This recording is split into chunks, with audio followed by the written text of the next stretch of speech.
Monsieur Tanguy, vous souhaitiez vous exprimer? Non, mais c'est après les prises de parole. Là, c'est la commission. Merci. Merci, Madame la Présidente. Chers collègues, souffrez encore qu'un souverainiste s'exprime pour une très rare fois en bas à cette tribune. Eh oui, bah oui, je sais c'est dur, mais c'est vrai, c'est la première fois qu'il y a un aussi grand groupe souverainiste à l'Assemblée nationale grâce à Marine Le Pen et grâce aux Françaises et aux Français qui nous font confiance. J'avoue, j'ai un plaisir coupable à en profiter un peu. Madame la ministre, je suis désolé, vous ne devriez pas dire que j'ai pas compris quelque chose alors que c'est vous qui faites une erreur. Quand je dis qu'on doit revenir à la moyenne du cadre pluriannuel précédent, c'est le rapport entre le brut et le net. C'est évidemment le net qui compte. Donc même si le PIB français augmente de 30%, c'est le rapport entre les deux qui compte. Et c'est ce rapport-là auquel on veut revenir. Donc même si vous voulez, si la mer monte, votre bateau il monte avec. Enfin le vôtre il coule, c'est vrai. Mais nous le nôtre, si vous voulez, nous le nôtre il flotte. Désolé de revenir à ces évidences, mais c'est comme Monsieur le Ministre, je suis désolé, vous me dites les restes à liquider, on finira bien par les liquider. Mais le problème c'est l'accumulation de ces restes à liquider, non, où il y aura des dégagements d'office, parce que vous n'avez pas dit le bon mot, je vous le donne, puisque techniquement, visiblement, vous êtes supérieur à moi, je vous fais une petite aide quand même, c'est gratuit, c'est l'État qui paye. Donc, les restes à liquider, ils s'accumulent. Il y a deux cadres pluriannuels. Ils étaient à 180 à la fin du cadre pluriannuel. Maintenant, à la fin de ce cadre pluriannuel, vous allez arriver à presque 400 milliards d'euros. C'est de la mauvaise gestion. Et c'est là où vous n'êtes pas rationnel dans votre défense de la gestion de l'Union européenne. Vous n'êtes même pas capable de reconnaître que l'Union européenne fait des cadres qui ne correspondent même pas à ce qu'ils arrivent à dépenser. Donc vous demandez en théorie, toujours plus d'argent, et vous n'arrivez même pas à dépenser vos propres programmes fédéralistes. C'est là, si vous voulez, c'est quand même le comble. C'est-à-dire vous êtes fédéraliste, vous considérez que l'Union européenne, mais si vous êtes fédéraliste, c'est pas grave, c'est pas une insulte. Si vous voulez vous insulter, j'en trouverai d'autres.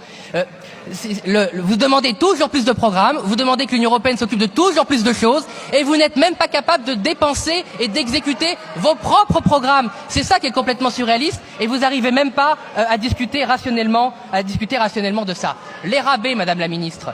Disons, de quoi parle-t-on, pardon? Pour les Pays-Bas, c'est un rabais qui représente 25% de sa contribution virtuelle.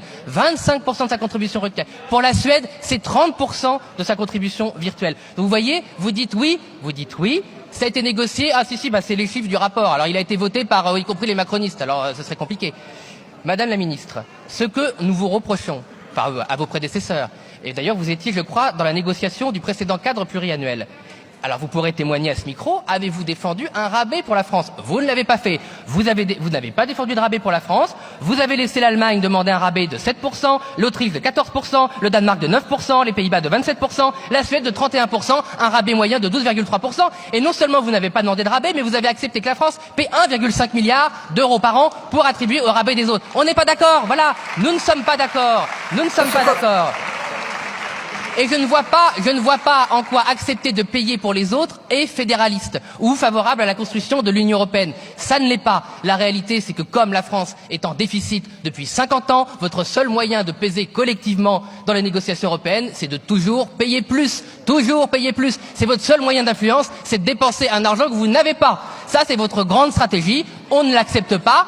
On ne l'accepte pas seulement parce qu'on est souverainiste, on ne l'accepte pas parce que c'est de la mauvaise gestion, parce qu'en fait votre contribution à l'Union européenne, c'est de l'emprunt, c'est donc de la dette. Et c'est ça qui ne fonctionne pas, Madame la Ministre, ça n'a rien à voir avec le Frexit, je suis navré de vous le dire. En tout cas, je regrette, oui je sais, vous considérez que je ne devrais pas être rapporteur spécial sur ce budget, mais si, mais j'ai bien entendu. Alors c'est très intéressant parce que, comme moi, quand j'ai une perspective de critique de l'argent de l'Union européenne, c'est scandaleux, je sors de mon cadre.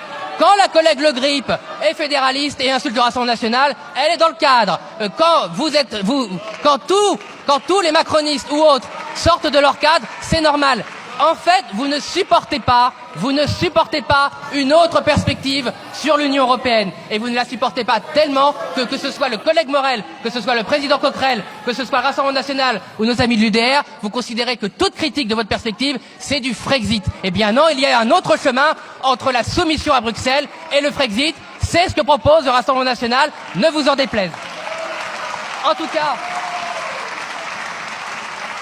Monsieur Coquerel. Vous voyez, je suis tellement dans le cadre du rapport spécial que je donne un avis de sagesse à titre personnel sur tous les amendements, y compris celui de Monsieur Sizenstuhl, parce qu'à 1 euro près, on n'est plus à ça près pour ruiner la France. Je vous remercie. Pour rappeler, en fait, dans ce débat, on a 3